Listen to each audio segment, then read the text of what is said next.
Bonjour à toutes et à tous. Sur certaines scènes contemporaines du spectacle vivant, les émotions extrêmes, nous en avons eu un exemple à l'instant, peuvent faire glisser le discours critique et réflexif vers une théorie de la réception.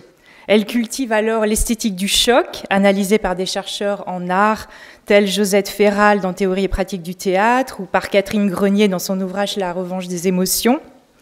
L'artiste et le spectateur deviennent des témoins submergés par les affects, et cette sidération contraint la pensée réflexive habituelle à sa suspension. Mais il existe aux antipodes de cette conception du spectaculaire des artistes, des chercheurs, en particulier des danseurs, qui ne dissocient pas leur pratique artistique d'un exercice de pensée. Et j'en citerai 3 aujourd'hui.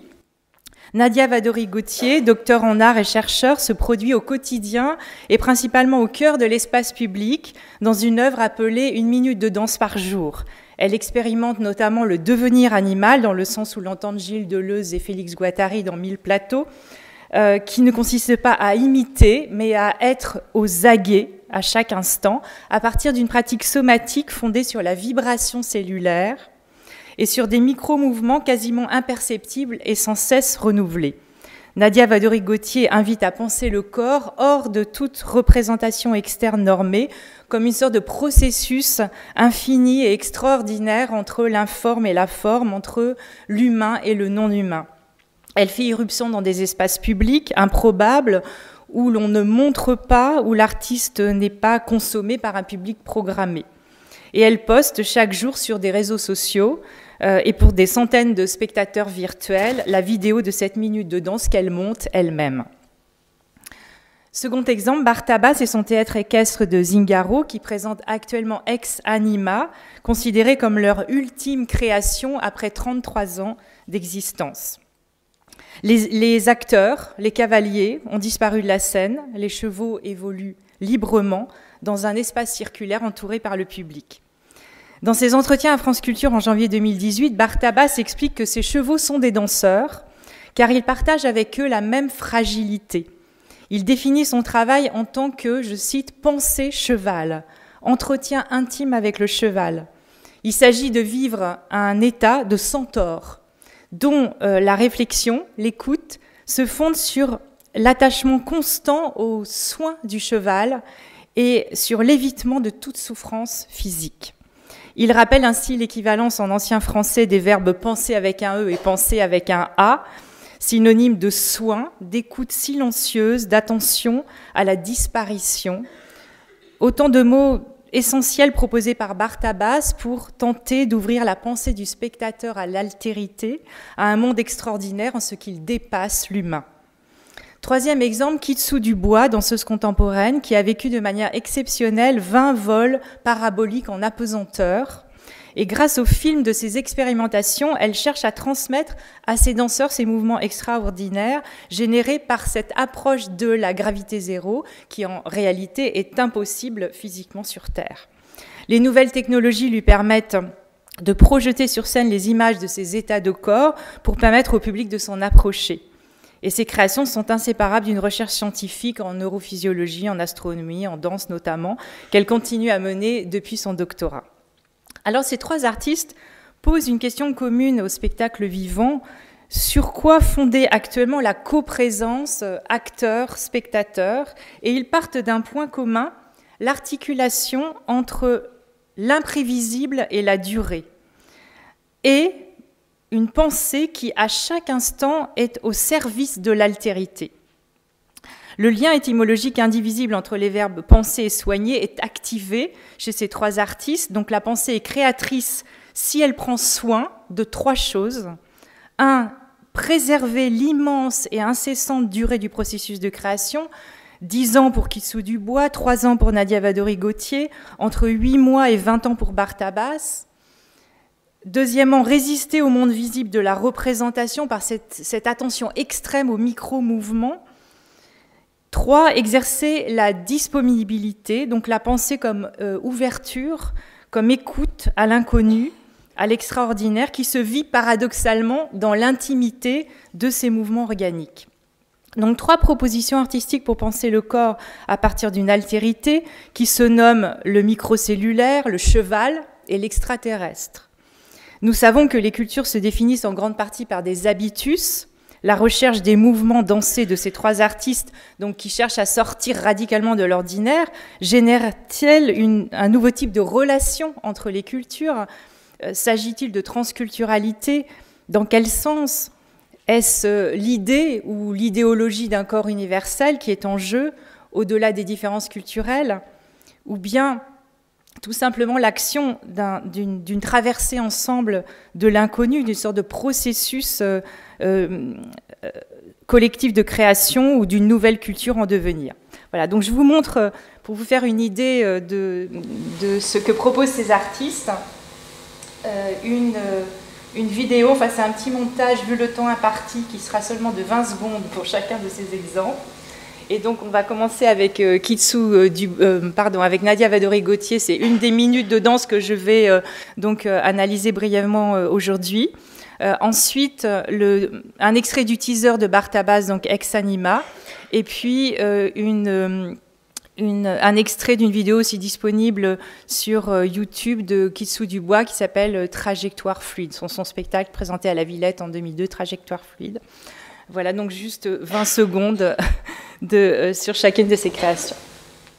Les minutes de danse de Nadia Vadori-Gauthier sont nées le jour de l'attentat terroriste du 7 janvier 2015 contre la rédaction du journal satirique Charlie Hebdo. Elle initie à partir de ce jour-là une œuvre de résistance à la brutalité d'un monde gouverné par la peur et par la notion d'un imprévisible qui terrifie. Sa danse est inspirée du Body-Mind Centering, pédagogie d'éducation somatique par le mouvement et le toucher, qui travaille sur la vibration cellulaire de nos affects et qui élimine la séparation entre l'humain et le non-humain, entre intériorité et extériorité. Alors parmi ces 1050 danses, j'ai choisi la danse 511 du 7 juin 2017, où Nadia Vadori-Gauthier a interprété en public le bronze du XIe siècle exposé au musée Mnac-Guimet à Paris, qui représente le danseur cosmique Shiva Nataraja. Cette figure, en fait, est fondée sur une définition de la danse en tant que pulsation vibratoire, et c'est la référence la plus importante des acteurs danseurs dits traditionnels en Inde et de grands philosophes tels Abhinavagupta. Tout le travail de Nadia Vadori-Gauthier part du souffle qu'elle vient échanger avec chaque personne du public, donc on ne voit pas sur cet extrait vidéo, et qui nous invite à entrer en empathie avec cette statue par ses micro-mouvements internes, suivant le placement organique qu'elle nous suggère par ces micro-mouvements pour commencer son inspiration. Donc la perception de la danse de cette cosmogonie du Shiva est conditionnée par les agencements de ses souffles. Et la danse se définit là en tant que rythmique de déplacements microscopiques qui tendent à devenir visibles à travers ces intensités de la respiration, les doigts, les petits mouvements, les tout petits mouvements des parties de son corps. Et sa danse se propose de devenir le médium entre cette œuvre plastique et le spectateur, de créer une continuité par le vivant.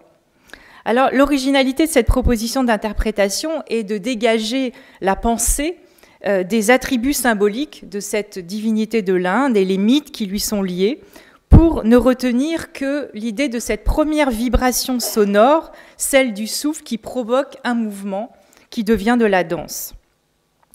Nadia Vadori-Gauthier donc en fait une affaire à la fois intime et impersonnelle. Elle nous montre comment l'impulsion de respirer est générée de manière imprévisible, parfois mécanique.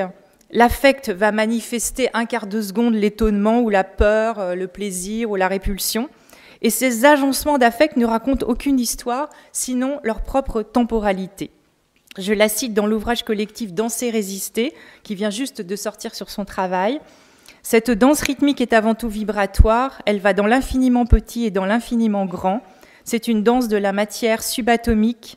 Cette caractéristique moléculaire vibratoire qui inclut la nature oscillatoire de la matière m'intéresse particulièrement dans le travail perceptif que je mène. La perception molécularisée épouse le vide, le mouvement, et au sein de ce champ se laisse traverser de différences intensives qui vont générer les formes. La seconde étude de cas qui nous intéresse donc est Ex Anima de Bartabas, où la danse est présente sur scène avec les chevaux. Bon, on le sait dans toutes les créations de Bartabas, les plus récentes étant Le Centaure et l'Animal, avec le danseur japonais Butoko Murobushi en 2010, We Were Horses en 2011 avec Caroline Carlson, et les élèves de son académie équestre de Versailles, qu'il a toujours considéré comme un corps de ballet d'ailleurs. Ou encore Golgotha en 2013 avec le danseur de flamenco Andrés Martin. Mais Bartabas va encore plus loin dans la relation entre son théâtre équestre et la danse. Ce que je fais, dit-il, c'est du ballet, de la chorégraphie, affirme-t-il à Martin Quénéan dans ses derniers entretiens à France Culture. Et il explique comment il partage avec la danse 3 idées fortes. D'abord l'humilité, car le travail comporte un très grand nombre d'heures par jour qui se fondent sur la durée, mais en même temps l'acceptation que rien n'est jamais acquis dans le travail avec les chevaux. Ensuite, la fragilité, parce qu'une blessure est un risque d'annulation complète pour un spectacle. Et ensuite, la qualité du geste et son intensité. Et en cela, il rejoint le travail de Nadia Vadori-Gautier. Donc la chorégraphie consiste en un tissage des liens entre les chevaux et les cavaliers. Mais les cavaliers sont à terre, ils sont pratiquement invisibles. Et les fils aussi, les rênes, qui deviennent aussi invisibles par une quasi-obscurité par moment de la scène, et effacent les frontières entre les corps au profit d'une sorte d'espace vide qui parfois est envahi aussi d'une fumée, enfin, qui est un espace où tous les possibles peuvent surgir. D'ailleurs, sur son site, sur cette création qu'il appelle Ultime, où les chevaux donc évoluent seuls, il dit « Pour être spectateur de cette mise en scène, nous devons apprendre à nous dépouiller de notre ego, de notre corps individuel au profit d'un corps partagé, anonyme, n'être plus qu'une présence en retrait et devenir des montreurs de chevaux et avec eux défricher des terres nouvelles. » Alors les cavaliers se tiennent à la lisière des gradins, tous habillés en noir avec un long manteau et un bonnet. Et selon Bartabas, en fait, leur corps n'est plus entier. Et il se réduit de plus en plus par leurs années d'expérience au théâtre équestre de Zingaro, parce que, dit-il, ils ont perdu un de leurs membres, représenté chacun par le cheval qui a disparu, le cheval qu'ils ont entraîné pendant des années, et qui a disparu de la troupe pour diverses raisons. Donc pour Bartabas, l'être humain est un centaure, mais dont la perte d'une moitié cheval laisse une blessure qui ne pourra jamais se refermer. Je le cite, « Avec les chevaux, nous sommes confrontés à la disparition. Quand on en perd un, c'est proche de l'amputation. Il y a quelque chose qu'on ne pourra plus jamais faire. » Et pour Bartabas, cette mémoire vivante, en fait, transforme sa pensée quotidienne et sa relation au corps. Je le cite encore, « Ma relation au cheval passe par la pensée. Il s'agit de penser cheval, commencer à créer un vocabulaire puis une grammaire pour finir avec un poème, cela jusqu'à la transmission de pensée en décalant juste le poids d'une cuisse ou la pression d'un mollet ou d'un doigt. Une relation très particulière au bout d'un moment, cela devient un entretien silencieux tous les matins avec son cheval pendant 25 ans. » Et il insiste beaucoup sur le travail de la respiration, d'où cette résonance aussi avec le travail de Nadia Vadori-Gautier, donc par la qualité variable des soupirs du cheval à laquelle le cavalier doit être extrêmement attentif. Donc la danse se présente comme un exercice de la pensée, et cette pensée est mue, sensible par, dit Bartabas, toujours de la peur. Parce qu'en fait, c'est notre première relation au cheval, cette non-maîtrise possible. Et c'est ce défi en fait que Bartabas propose aux spectateurs, à se demander à propos du cheval, que pense-t-il, comment, puisque le cheval nous parle d'humanité, donc il pense. Alors il est vrai que sur la scène, ce qui est absolument sidérant, bien sûr les chevals galopent, s'ébrouent, voilà, mais en même temps, par moments, ils sont absolument immobiles. Et dans ce silence, en fait, ils se mettent à l'écoute des spectateurs et du public, du moindre bruit qui les fait tressaillir.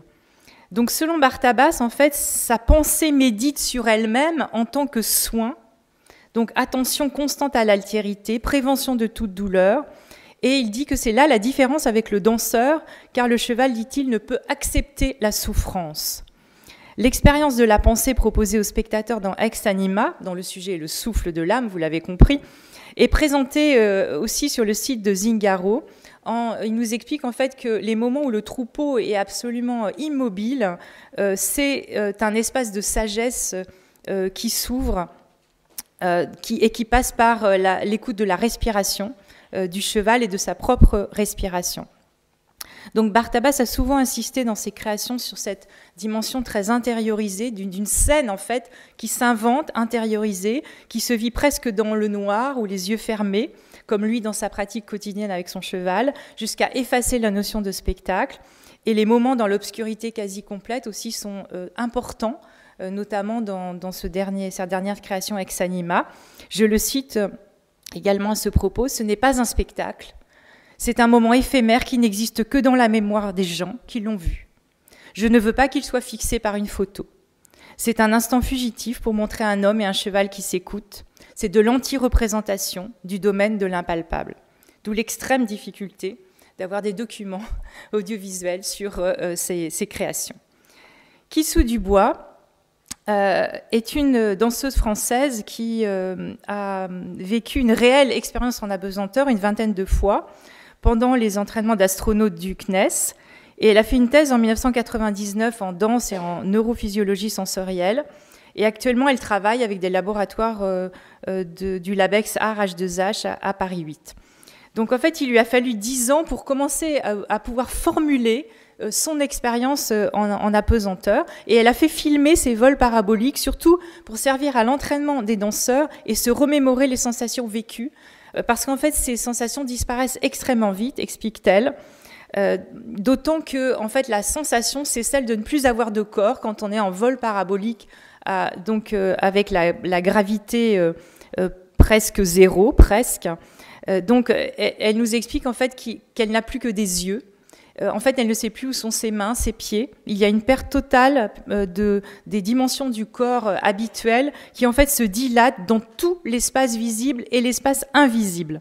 Donc, en fait, l'attention de la pensée va se consacrer au micro-mouvement en étant attentif au fait que le tout petit mouvement d'un doigt va entraîner une pirouette absolument extraordinaire du corps dans l'espace jusqu'à se faire mal ou se cogner contre les parois de l'avion. Et le problème, c'est de savoir arrêter un mouvement. Donc, en fait, elle explique que le fait de perdre le sens de sa verticalité entraîne la perte de toute orientation. Et il y a donc là, à partir de là, pour elle, la création d'un autre corps et l'exploration de nouveaux mouvements. Et elle se sert des nouvelles technologies. Par exemple, les danseurs sont filmés in situ et en amont des spectacles sous l'eau, comme vous l'avez vu, l'image projetée dans une piscine. Parce qu'en fait, ce sont des états de corps qui s'approchent de la microgravité, parce que les mouvements vont être ralentis à l'extrême, vont travailler avec d'autres formes de pesanteur sous l'eau.